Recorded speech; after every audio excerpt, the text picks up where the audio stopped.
ओम।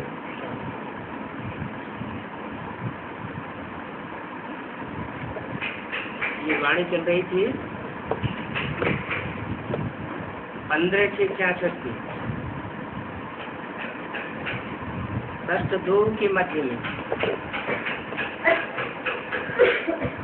बात समझाते हैं आत्मा तो अविनाशी है, शरीर विनाशी है।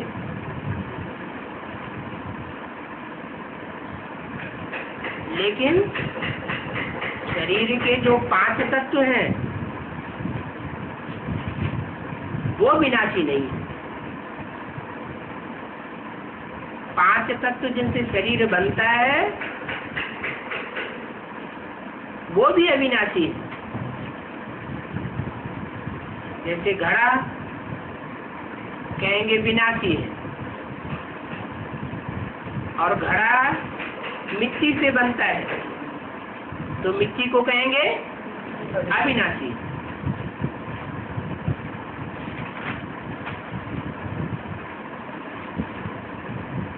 एक भी आत्मा का विनाश को नहीं प्राप्त कर सकती।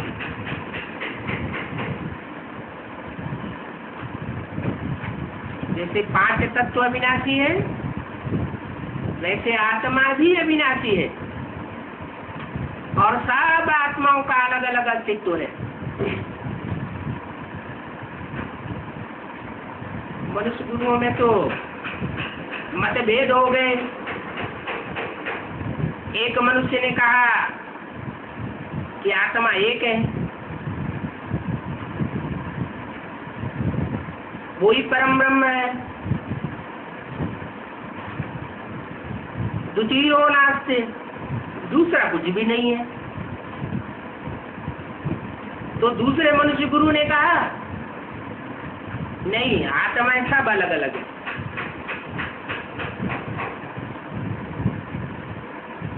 परमात्मा उन सबसे अलग है।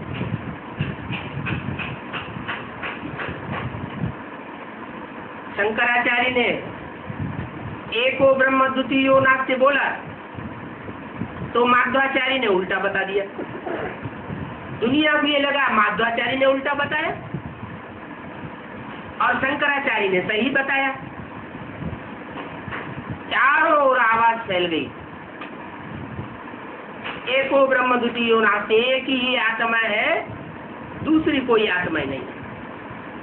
तो दूसरी जो है वो सब उसके अंश हैं, वो अंश में मिल जाते हैं, आत्मा तो परमात्मा में मिल जाती है, लीन हो जाती है,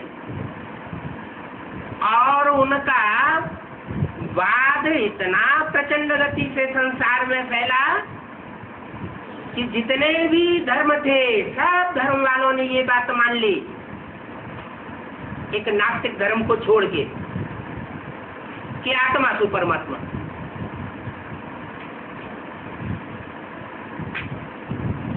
अब सवाल ये पैदा होता है, शंकराचार्य जिनसे ये संन्यास धर्म फैला, उनकी बात में इतनी दम कहां से आ गई?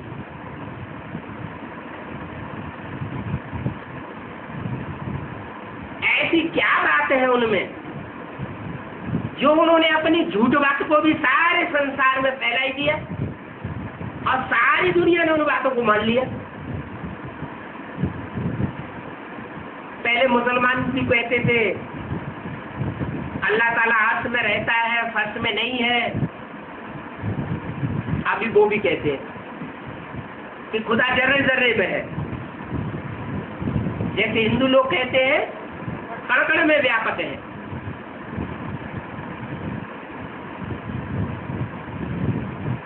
सब धर्मों के ऊपर उनकी इस बात का प्रभाव पड़ गया और सबकी बुद्धि भटक गई।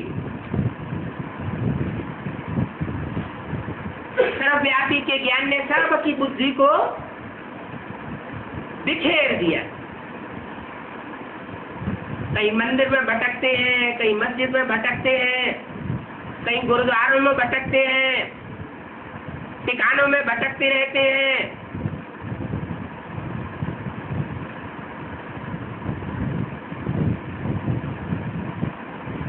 जगह जगह भटकते रहते हैं,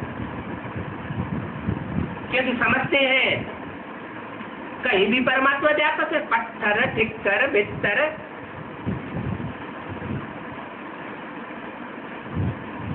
सब जगह व्यापक है। तो इतनी झूठी बात जो दुनिया का बुद्धियों को भटकाए देती है बजाय एकाग्र करने के, इतनी झूठी बात भी प्रचार प्रसार करने के निमित्त कौन बना? मुखिया कौन हुआ? शंकराचार्य। क्या उनमें दम डकार थी?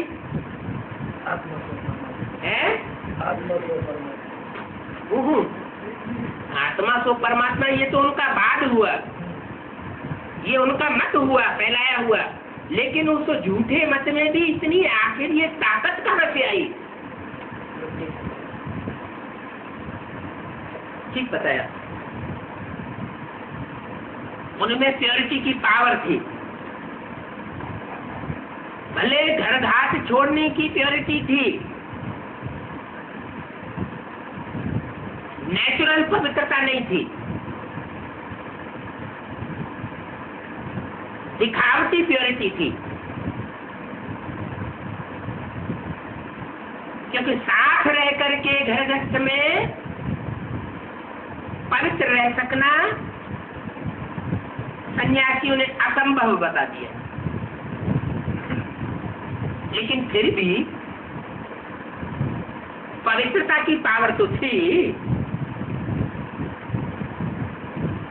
दूसरे जो गृहस्थी थे, गृहस्थ जीवन बिताने वाले, उनके मुकाबले तो उनमें ज्यादा पावर थी ना। और उनमें ही नहीं, सिर्फ शंकराचार्य की बात नहीं, उनको फॉलो करने वाले जितने भी सन्यासी हुए, उन सब में इतनी शक्ति रही कि सब कोई हिंदुस्तानी उनके चरणों पर जाकर के माथा टिकाने लगे। यहाँ तक कि उन्होंने अपन को घोषित कर दिया कि मंदिर में जो भगवान की मूर्ति रखी हुई है, शिवलिंग रखा हुआ है, वो तो जड़ है, लेकिन उसका चैतन्य स्वरूप हम है। शिवो हम करके बैठ गए और सारी दुनिया ने ये बात को सच्चा मान लिया। उनके सभी फॉलोअर्स शिवो हम कह के बैठ गए।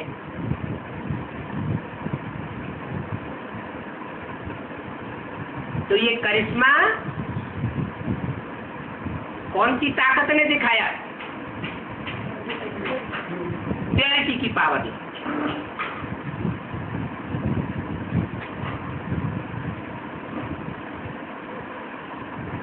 आज भी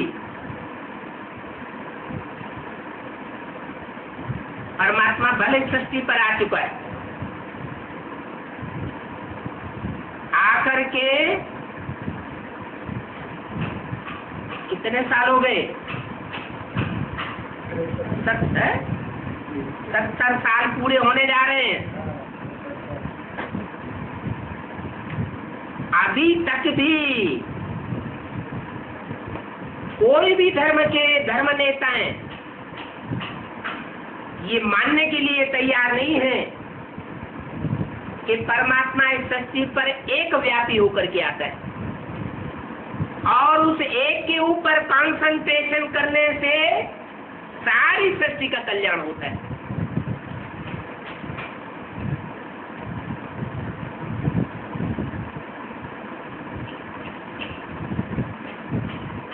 भले ब्रह्मा के तन में परमात्मा शिव ने आकर के सारा ज्ञान सुनाई दिया है, लेकिन जैसे माँ मीठी मीठी लोरी देती है बच्चों को, ऐसे ब्रह्म माने बड़ी और माँ माने माँ, जो सृष्टि की बड़े से बड़ी माँ है, उस रूप में परमात्मा ने मीठा मीठा ज्ञान बच्चों को सुनाई दिया।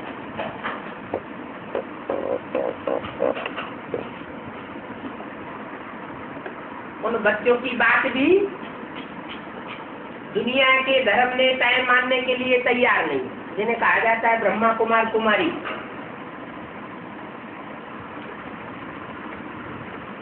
जिन्होंने माँ से, ब्रह्मा कहो या जगत माँ कहो, बात एक ही है। जिन्होंने उस माँ से सारी नॉलेज सुनी,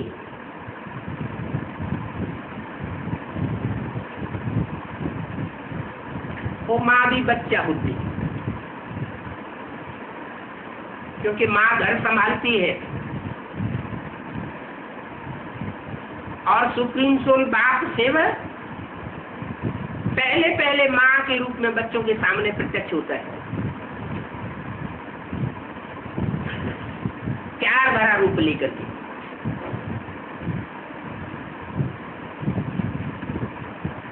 तो प्यार भरी वाणी का नाम दिया है शास्त्रों में मुरली,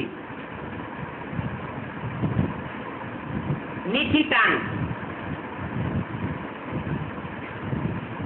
बहुत मीठी तान, बहुत लोरी सुनाई जाती है बच्चों को मीठी मीठी, तो बच्चे क्या करते हैं सुनते सुनते सो जाते हैं।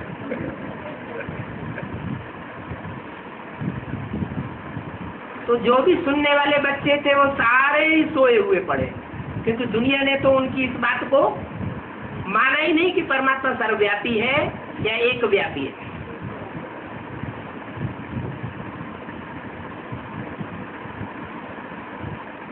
अब ये निद्रा में कैसे सो गए? भगवान का सच्चा ज्ञान मिला,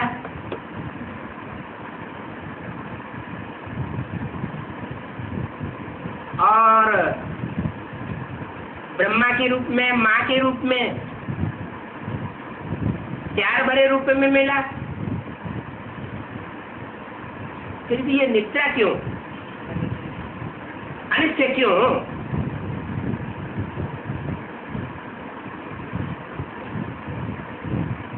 क्योंकि माँ का स्वरूप जो है वो शास्त्रों में भी भगवान का स्वरूप नहीं माना गया है।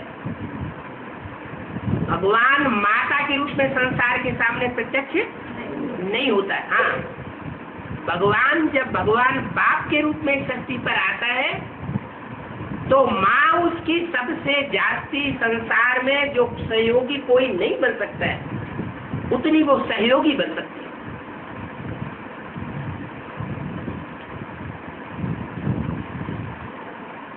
तो ब्रह्मा दादा लेखराज के चोले के द्वारा जो माँ का पार्ट बजाया गया, उस माँ ने ये नहीं जान पाया कि भगवान बाप प्योरिटी की कौन सी परिभाषा बताए रहे।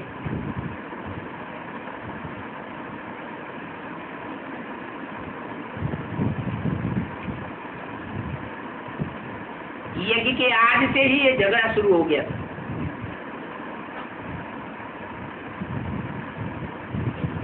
यज्ञ के आज में ही जो संगठन बना था उसमें 2 फाड़े हो चुके थे। एक छोटा ग्रुप छोड़ करके चला गया,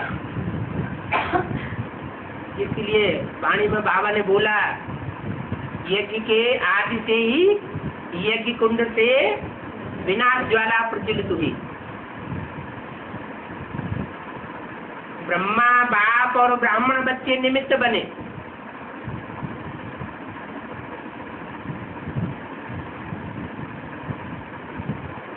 तो बाप की बुद्धि में वो बात थी,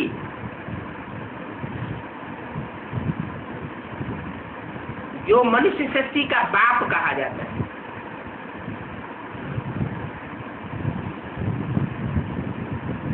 अंग्रेजों में एडम, मुसलमानों में आदम कहा जाता है,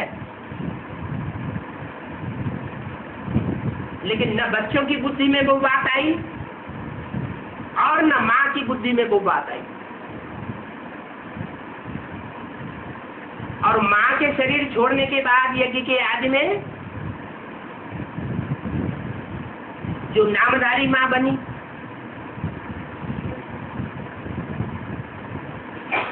उनका कार्यभार जिन्होंने अपने हाथ में लिया, दादा लेखराज ब्रह्मा, उनके तन के द्वारा सुप्रीम सोल को वो मुरली चलानी पड़ी।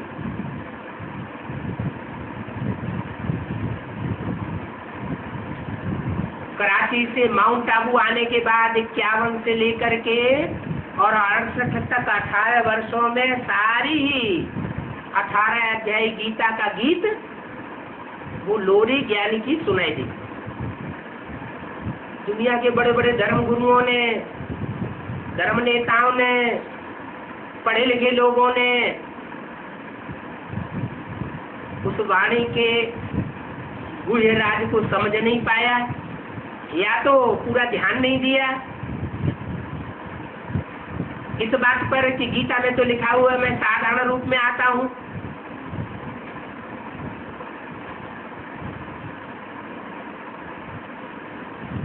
सत्यनारायण की कथा में लिखा हुआ है वृद्ध ब्राह्मण के रूप में आया। धनी मानी लोगों ने उसका तिरस्कार कर दिया। गीता में भी आया है मुझे साधारण रूप में आए हुए मनुष्य को, मनुष्य स्वरूप को, भगवान के रूप को मूढ़मती लोग नहीं पहचान पाते, और न पहचान पाने के कारण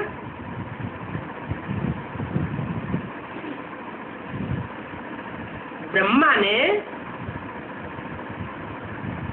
अंत के स्वरूप में, जबकि उन्हें चौला छोड़ना था,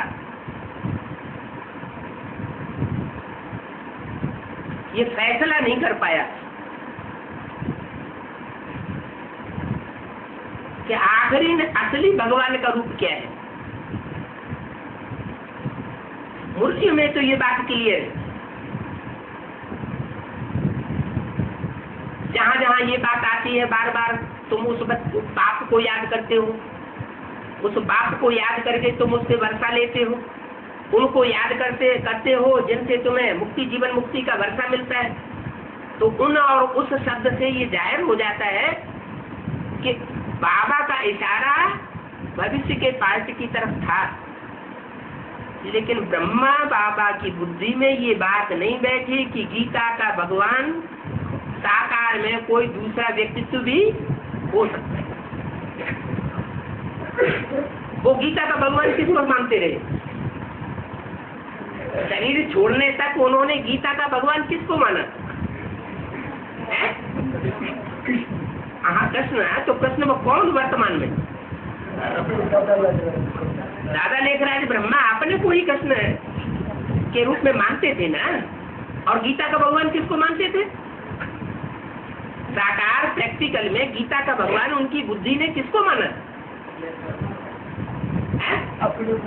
स्वयं अपन को ही माना ना। तो जब दादा लेखराज ब्रह्मा ने स्वयं अपन को गीता का भगवान माना,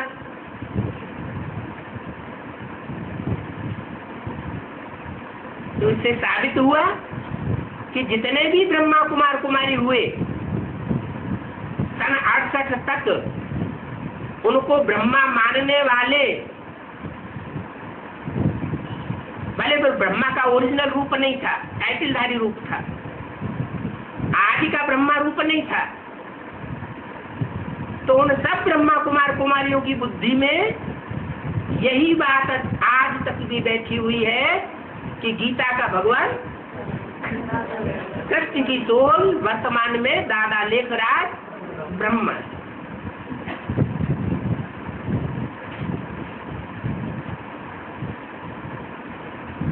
भले किताबें छपाए के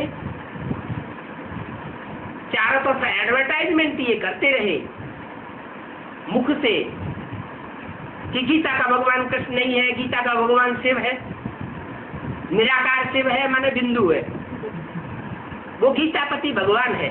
अरे बिंदु कैसे गीतापति भगवान होगा?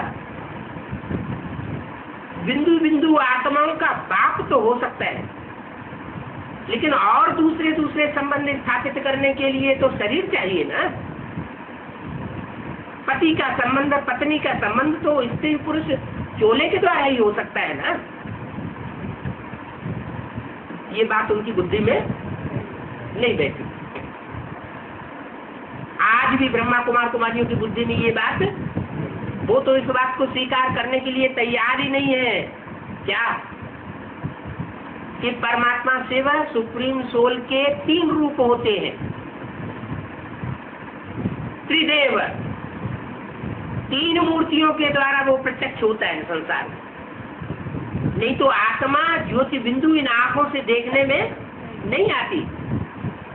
बिंदु बिंदु आत्माओं का बाप सुप्रीम सोल परमात्मा भी इन आंखों से देखने की चीज नहीं है कि कोई कहे कि हाँ चलो दर्शन कर आए, देखने को मिल जाए।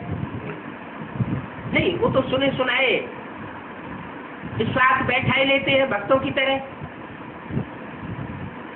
लेकिन वास्तव में इन आंखों से परमात्मा देखने की चीज नहीं,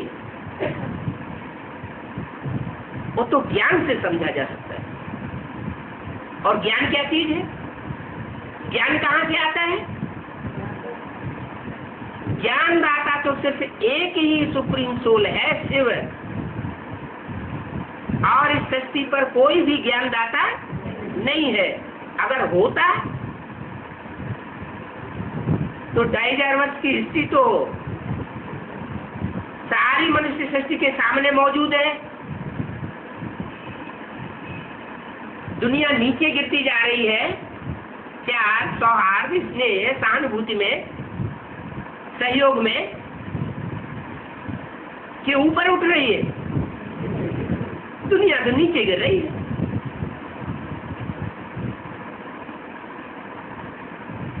तो सच्चा ज्ञान मिल रहा है या झूठा ज्ञान मिल रहा है? कुछ बातें कह रही है, सच्चा ज्ञान मिल रहा है।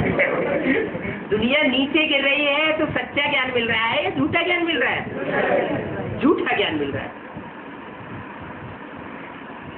झूठ से दुर्गति, असत्य से दुर्गति, और सत्य से सदगति, और सत्य है एक ईश्वर। गॉड इज ट्रुथ कहा जाता है। वो अकेला ही सच्चा है और सच्ची बात बताता है, और उसकी बताई हुई बात जब कोई दूसरा बताता है तो कुछ न कुछ अपना मिक्स जरूर कर देता है। जैसे दूध के भरे हुए घड़े में एक बूंद सांप का विष डाल दिया जाए तो सारा क्या हो जाएगा? सारा ही विष हो जाएगा। तो सत्य है एक सुप्रीम सोल, और वो सुप्रीम सोल माता के रूप में पहले प्रत्यक्ष होता है। छोटे छोटे बच्चे जैसे होते हैं, दूध में बच्चे होते हैं ना, थोड़ा थोड़ा बोलना शुरू करते हैं,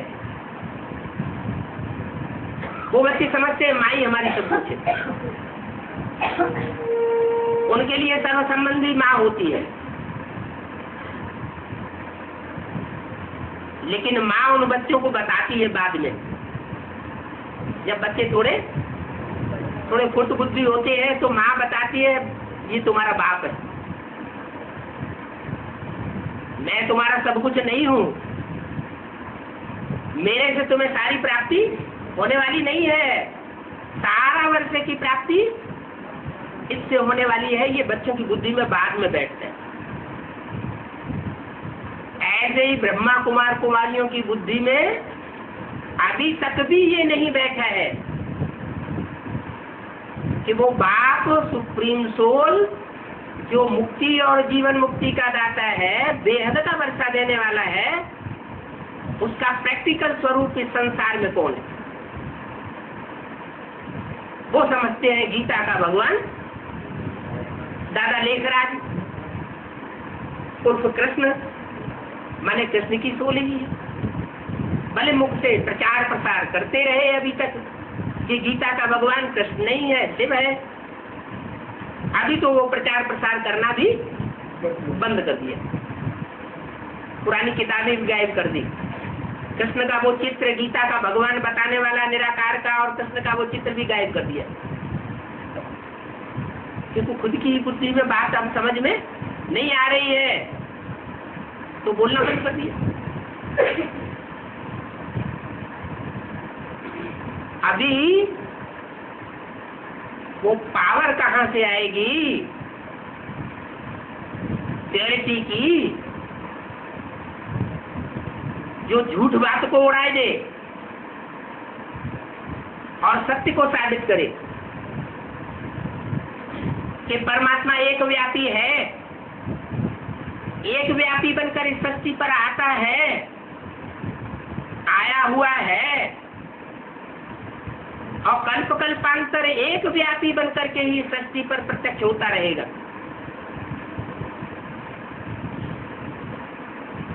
एक ही मुकर्रर रथ होता है, जैसे भूत प्रेत प्रवेश करते हैं, तो क्या भूत प्रेत सब में प्रवेश कर सकते हैं? सबको अनुभव होता है भूत प्रेत होगा क्या? नहीं। कोई कहते हैं हमारे कंधे पे कोई बैठा हुआ है,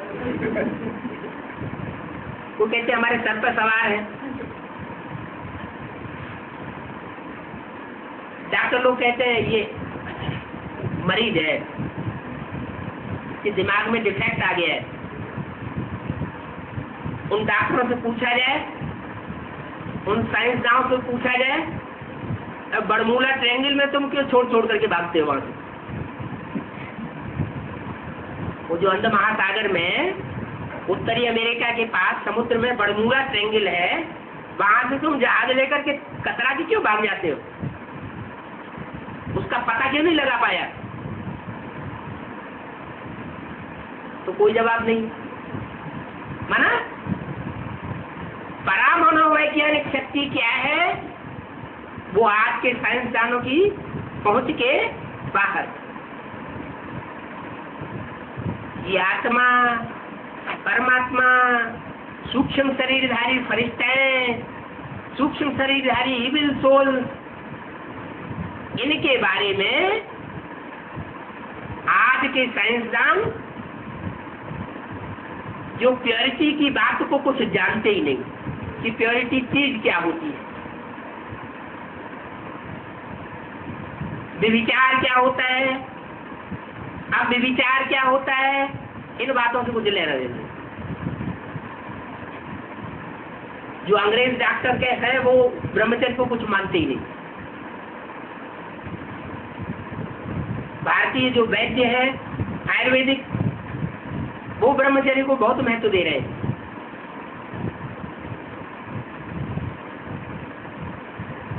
तो जो प्योरिटी है, जिस प्योरिटी से सारा संसार चलता है,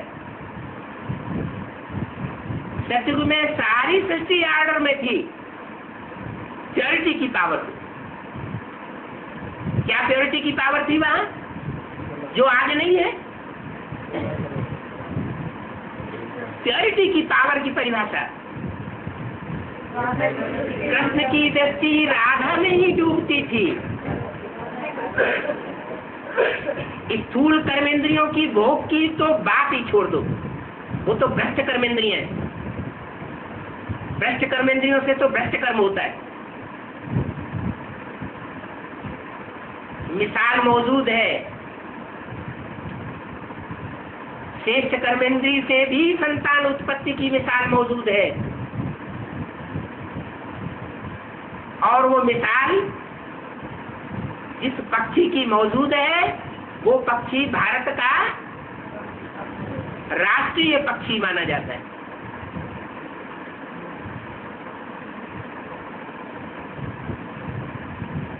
पुलिस के सामने अगर कोई इस राष्ट्रीय पक्षी को गोली मारे और पुलिस कोई एक्शन न ले, तो पुलिस के लोग भी पकड़े जाएं और वो व्यक्ति भी पकड़ा जाए। क्यों इतना मान क्यों देते हैं? मोर को इतना मान क्यों देते हैं जो उसकी पूंछ भी कृष्ण के माथे पर लगाई जाती है?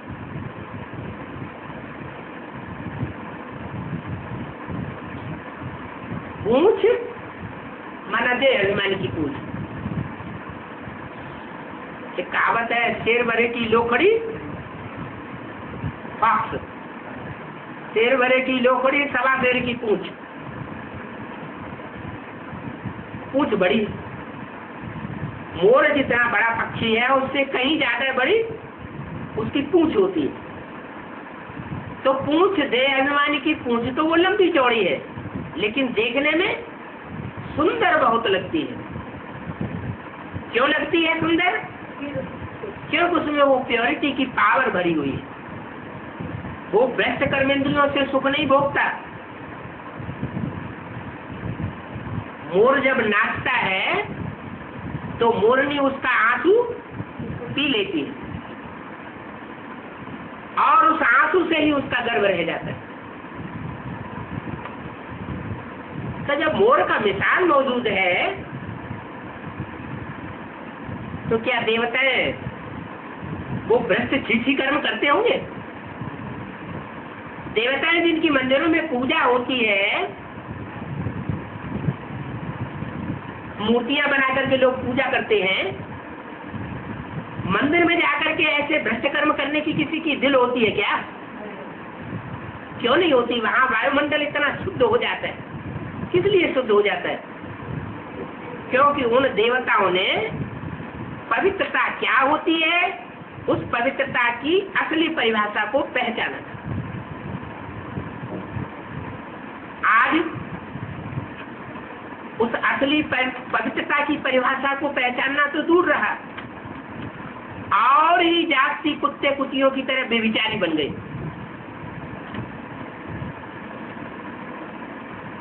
मनुष्य से बदतर जानवर हो गया, जानवर जैसे मनुष्य हो गए। कौन बहन होती है, कौन बेटी होती है, ऐसे ऐसे अखबारों में आज समाचार पढ़ने को मिलते हैं।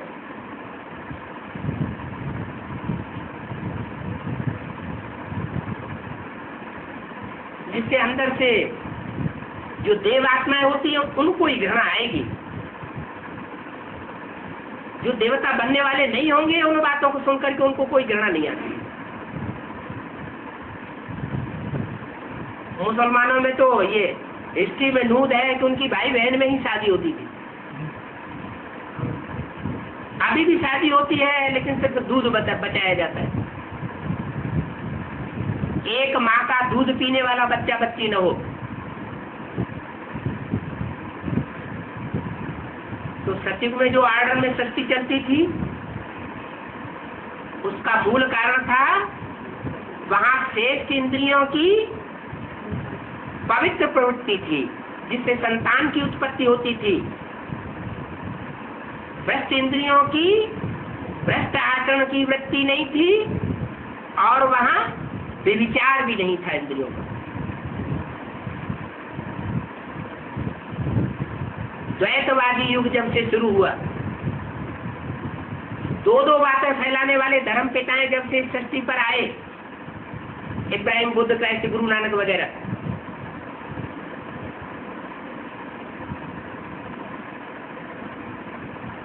तब से वो व्यभिचार फैला।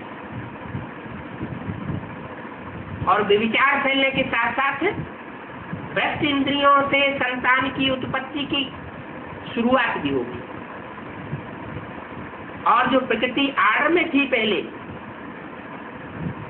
वो आर्डर से बाहर हो गई।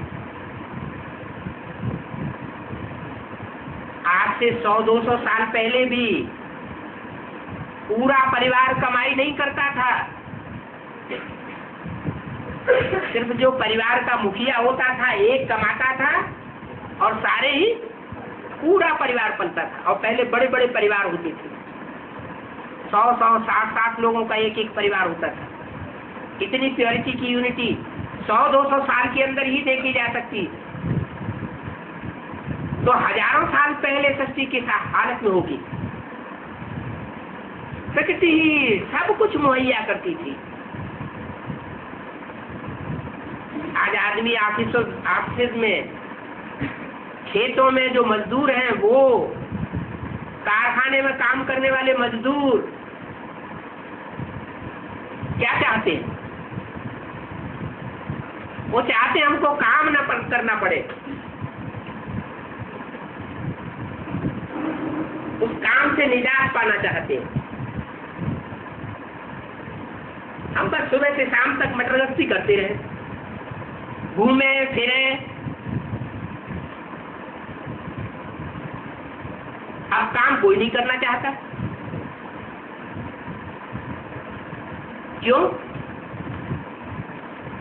पहले ऐसी स्थिति थी कि काम कम करते थे और प्राप्ति जास्ती होती थी, और अभी सारा का सारा परिवार काम करता है और प्राप्ति ना के बराबर, और ही दुख बढ़ता जाता है। तो ये प्योरिटी का प्रताप था, पवित्रता के वाइब्रेशन थे, जिनके के कारण नेचर, प्रकृति सब कुछ मुहैया कराती थी।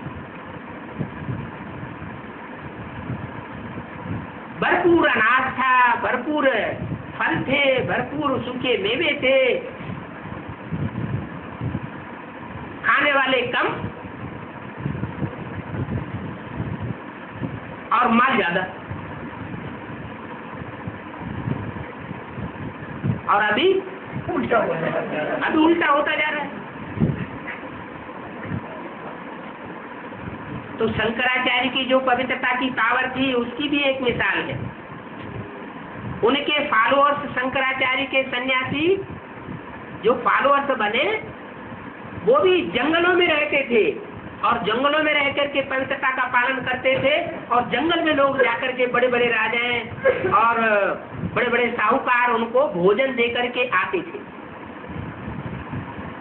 वही सन्यासी जब विचारी बने, अपवित्र बनने लगे, तामसी बने, क्योंकि दुनिया की हर चीज पहले सतो प्रधान, फिर सुसामान्य, फिर रजो, फिर तमो बनती है। तो वही सन्यासी जब तामसी बन गए तो शहरों में घुस पड़े, भीख मांगने लग पड़े। क्या कारण हुआ? जो पवित्र थे वो अपवित्र बन गए। तो पवित्रता की सारी महिमा है। जितनी भी आत्माएं हैं, कीट, पशु, पक्षी, पतंगे, मनुष्य, देवताएं, राक्षस, उन सब आत्माओं के बीच में एवर प्योर कौन है?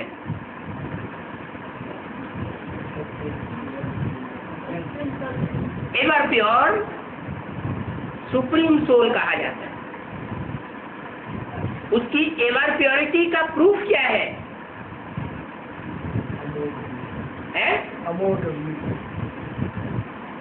जो शास्त्रों में देव देव महादेव कहा जाता है, उस महान से महान देवता, 33 करोड़ देवताओं में 3 देवताएं मुख्य महान, और उन दो तीनों में महान देव देव महादेव।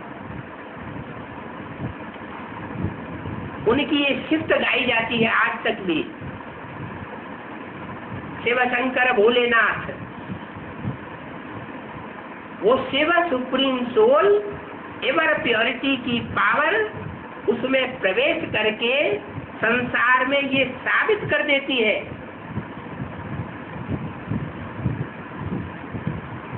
कि उससे ज्यादा पवित्र दुनिया में कोई भी नहीं।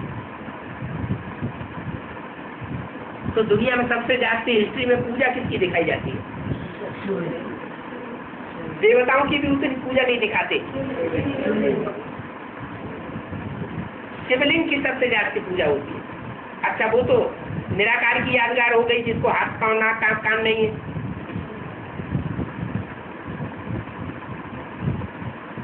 जिन साकार शरीरधारियों के विग्रह बनते हैं, मूर्तियां बनती हैं, और मूर्तियों में सबसे ज्यादा पूजा किसकी दिखाई जाती है?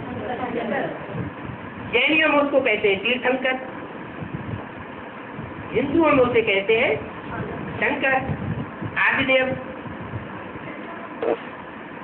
तो वो मूर्तियां भारतवर्ष की खुदाइयों में ही नहीं मिली, सिंध है और जोधड़ो, हड़प्पा, लेकिन विदेशों की खुदाइयों में भी, ग्रीस, मेसोपोटामिया, जो जमीन की खुदाइयां हुई हैं उसमें वो मूर्तियां सबसे ज्यादा तादाद में मिली। इससे साबित होता है कि हजारों साल पहले उन मूर्तियों की पूजा होती थी।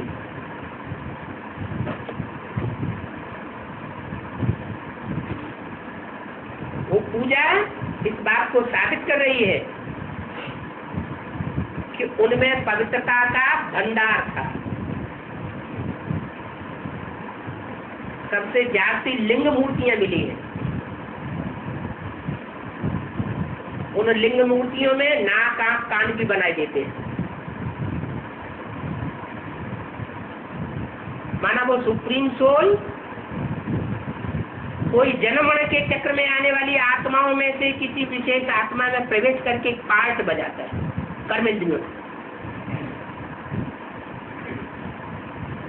जिन कर्मेंद्रियों से पार्ट बजाता है उनमें लिंग को मुख में आंख, नाक, कान दिखाई देते, फिर भी वो सारा ही लिंग लिंग रूप में दिखाए जाते हैं। क्यों? हाथ पांव क्यों नहीं दिखाते? कर्मेंद्रियां क्यों नहीं दिखाई जाती? कर्मेंद्रियों के रूप में अगर दिखाया जाएगा तो सिर्फ लिंग दिखाया जाएगा। हाथ पांव क्यों नहीं दिखाते? टांगे क्यों नहीं दिखाते? बाह क्यों नहीं दिखाते? क्योंकि उसने जो पार्ट बजाया है मनुष्य शक्ति को समझाने के लिए कि एवर प्योरिटी क्या चीज है, और वो एवर प्योरिटी प्राप्त करने में 33 करोड़ देवताएं नंबरवार हैं। बाकी मनुष्य शक्ति तो इस बात को पहचानती ही नहीं, जानती ही नहीं कि घर गृहस्थ में रह करके पवित्रता देवताओं ने कैसे प्राप्त की।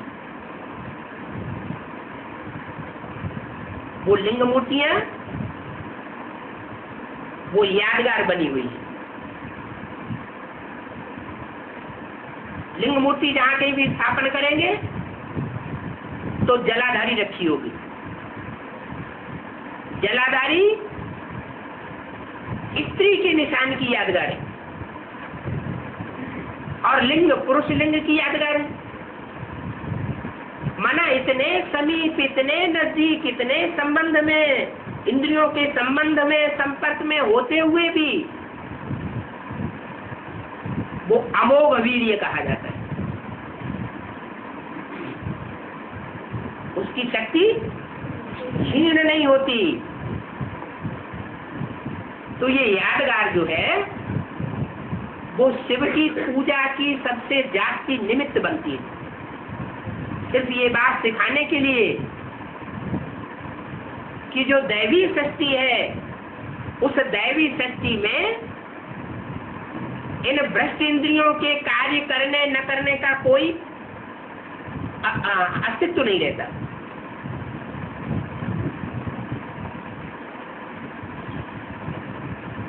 ऐसे नहीं कि इंद्रियां निस्तेज हो जाती हो, निस्तेज होने की बात भी नहीं है,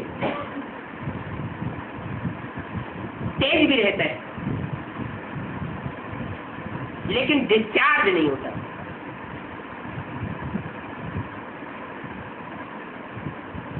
तो ये स्वरूप है प्योरिटी का। असली प्योरिटी सन्यासियों के पास नहीं है। असली प्योरिटी परमात्मा बाप के उन देवात्मा बनने वाले बच्चों के पास थी, अभी भी है। सिर्फ उस पवित्रता की पावर को प्रत्यक्ष करने की बात। पहले अपने अंदर ये बात फिक्स हो जाए, बैठ जाए कि हमने उस स्थिति को प्राप्त कर लिया।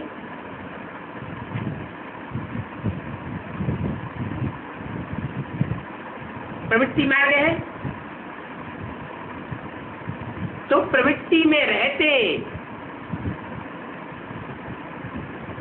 एक के चाहने से नहीं होगा। दोनों ही प्रवृत्ति में मिलकर के उस पावर को प्राप्त कर सकते हैं। वाइब्रेशन की शक्ति सबसे बड़ी शक्ति है। मन के अंदर ये बुद्धि में ज्ञान बैठ जाए कि असली पवित्रता क्या है और हमें कहां तक पहुंचना है। टाइम वेस्ट हो गया, 60-70 साल गुजर गए, वो ज्ञान की बात सिखाने के लिए परमात्मा इस सृष्टि पर आया, जो जानकारी मनुष्य सृष्टि के पास नहीं है। वो राजयोग जिसमें वो राज भरा हुआ है कि पवित्रता की पावर कहां तक प्राप्त करनी है, वो राज अच्छी तरह जब बुद्धि में बैठ जाएगा तो प्राप्ति करने के लिए पुरुषार्थ भी होगा। अभी वो पुरुषार्थ इसलिए नहीं हो पा रहा है कि जो विशेष आत्माएं अभी आने को हैं वो अभी इस ब्राह्मणों के संगठन में आई नहीं है।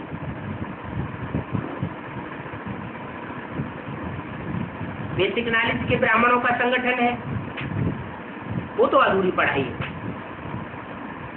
एडवांस नॉलेज के ब्राह्मणों का जो संगठन है वो पढ़ाई तो परिपूर्ण है, सारी पढ़ाई पढ़ाई दी गई है, सिर्फ अभी प्रैक्टिकल में लाने की दरकार है।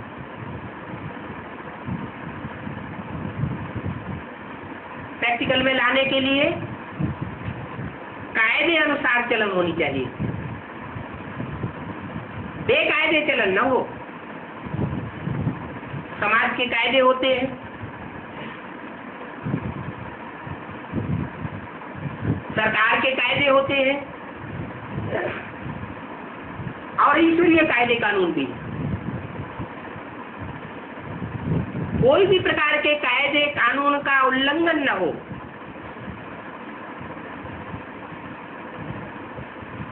जो कुछ भी हो कायदे कानून में बंधा हुआ। अगर इस तरह बैलेंस में रहते हुए हम अपनी राजयोग की प्रैक्टिकल और थ्योरी की पढ़ाई को पूरी करें तो जरूर हमको वो पवित्रता की पावर प्राप्त करने में सफलता मिलेगी।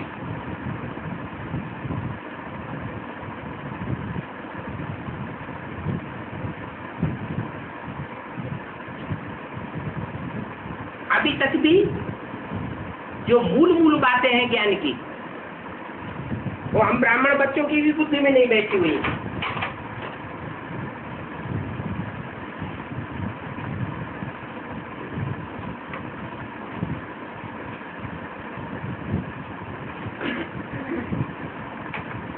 मूल बातें ही दो हैं। परमात्मा सर्वव्यापी नहीं है, एक व्यापी है। गीता का भगवान कृष्ण नहीं है। कृष्ण की सोल दागा लेखराज भी गीता का भगवान साकार रूप नहीं है। गीता का भगवान शिव शंकर भोलेनाथ है। ये बात जब तक बुद्धि में पक्की पक्की इतनी न बैठ जाए कि हम दूसरों को समझा सकें। खुद निश्चय बुद्धि होंगे तो दूसरों को भी निश्चयात्मक बुद्धि से समझा सकेंगे। कोई भी ज्ञान की बात जितना हम दूसरों को बताते हैं हमारे अंदर पक्की होती जाती है। हमारा मनन चिंतन मंथन और ही जास्ती में जाता है, जास्ती गहराई में जाता है। अभी वो गहराई मनन चिंतन मंथन की उतनी प्रत्यक्ष में देखने में नहीं आ रही, जो अंदर से महसूस हो कि अतीन्द्रिय सुख क्या चीज होती है। इंद्रियों से जो सुख लिया जाता है उसमें मन आसक्त होता है, इसका मतलब अभी अतीन्द्रिय सुख नहीं मिल रहा है। इंद्रियां भले अपने कार्य में लगी रहे लेकिन मन उसमें आसक्त न हो, मन का लगाव न हो।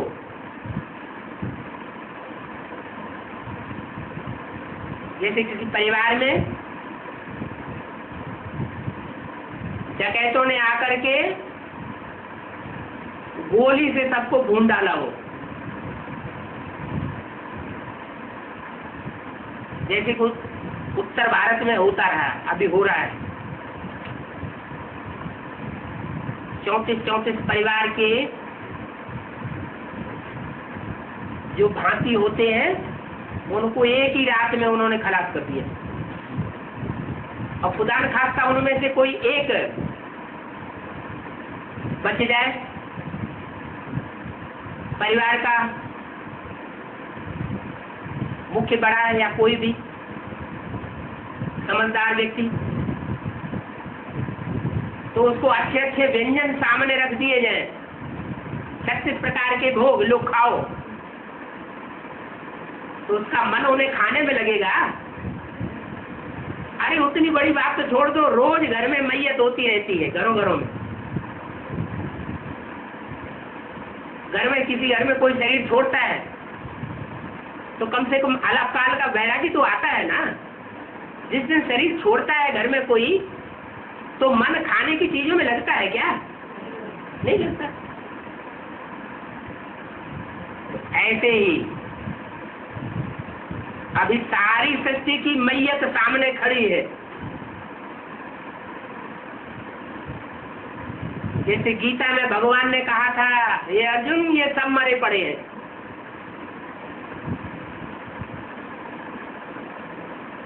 ये सब मेरी दाढ़ों के अंदर चबाए जाने वाले हैं। दाढ़ें हैं atom bomb, hydrogen bomb, missiles जो सागर के अंदर भी तैर रहे हैं और आसमान में भी तैर रहे हैं। ये मेरी दाढ़ है।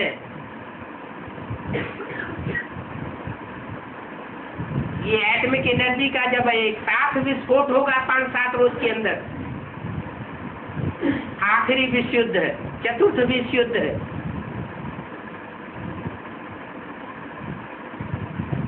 तो पृथ्वी का बैलेंस डोल जाएगा। बड़े बड़े भूकंप आएंगे और जितनी भी महलमानियां अटारियां ये 100-150 साल के अंदर माया का पंप मनुष्यों की बुद्धि को भरमाने के लिए तैयार हुआ है। ये सब महलमानियां अटारियां धूल दूसरे हो जाएंगे और उनमें रहने वाले मनुष्यों का क्या हाल होगा? वो भी खलास हो जाए। दुनिया की सबसे बड़ी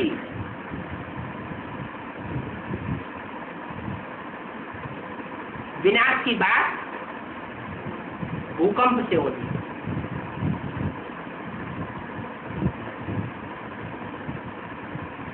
तो ये विनाश का ज्ञान भी कोई नहीं दे सकता। अभी परमात्मा बाप आकर के बताए रहे हैं कि जैसे और धर्म पिताओं ने 100 साल के अंदर ही अपने अपने धर्म की स्थापना की और चले गए, ऐसे मैं भी 100 वर्ष के अंदर धर्म की स्थापना करके और वापस जाऊंगा, सत्य सनातन धर्म स्थापन करके जाऊंगा। लेकिन पूरा धर्म स्थापन होने से पहले ही विनाश भी होगा इस सृष्टि का। 500-700 करोड़ की मनुष्य सृष्टि खलास हो जाएगी। जो नई सृष्टि होगी उसमें पवित्र आत्माएं बचेंगी, जो पवित्रता के लिए अभी से पुरुषार्थ करेंगी। झूठी पवित्रता नहीं, सन्यासियों वाली पवित्र प्रवृत्ति मार्ग के लिए पुरुषार्थ करें। भगोड़े बनने वाली बात नहीं। ये है बड़े से बड़ी पहलवानी, शरीर को पहलवान बनाना। वो तो आज की दुनिया में कुछ नहीं माना जाता। कहाँ एटम बम बना लिए, बटन दबाया और चल पड़ा, और कहाँ पहलवान मुक्केबाज, उसको कौन पूछेगा?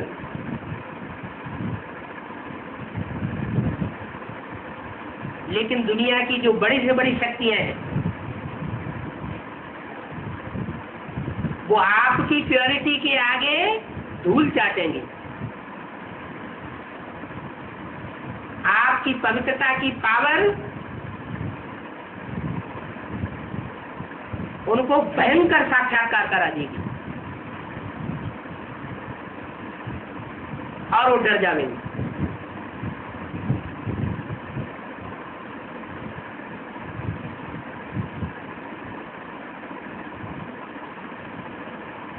तुमको अच्छे अच्छे साक्षात्कार होंगे नई दुनिया के, और उनको भयंकर साक्षात्कार होंगे। क्यों? जिन्होंने जन्म जन्मांतर बुरे कर्म किए हैं, बुरों की बात मानी, विनाश काल में उनको खुदा का सहयोग नहीं मिलेगा। और जिन्होंने अच्छे की बात मानी है और अच्छे कर्म किए हैं जन्म जन्मांतर, उनको ईश्वरीय सहयोग अंत तक मिलेगा। अब ये पवित्र नई सृष्टि जो स्थापन करने के लिए परमात्मा आया हुआ है, उस कार्य में जो सहयोगी बनेंगे वो बहुत खुश रहेंगे। अभी क्या है? अभी भी तो 70 साल हो गए ये पढ़ाई पढ़ते पढ़ते, अभी खुश क्यों नहीं है?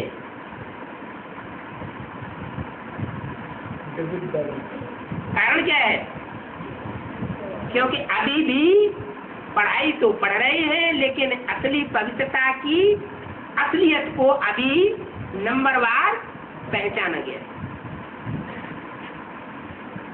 इसलिए वो खुशी नहीं रहती। जो कापारी खुशी बताई है कि शरीर के चाहे जितने भी दुख आते रहे, परिवार के दुख, गांव मोहल्ले वालों के दुख, सरकार की तरफ से थोपे गए दुख, ब्राह्मण परिवार की तरफ से थोपे गए दुख, स्थितियां परिस्थितियां चाहे जितनी भयंकर बने, लेकिन अपना मन प्रसन्न रहे, अपने मन में ये बात बैठी रहे कि हमारा बाल बांका इस सृष्टि पर होने वाला नहीं है, हमारी अंतिम विजय निश्चित है।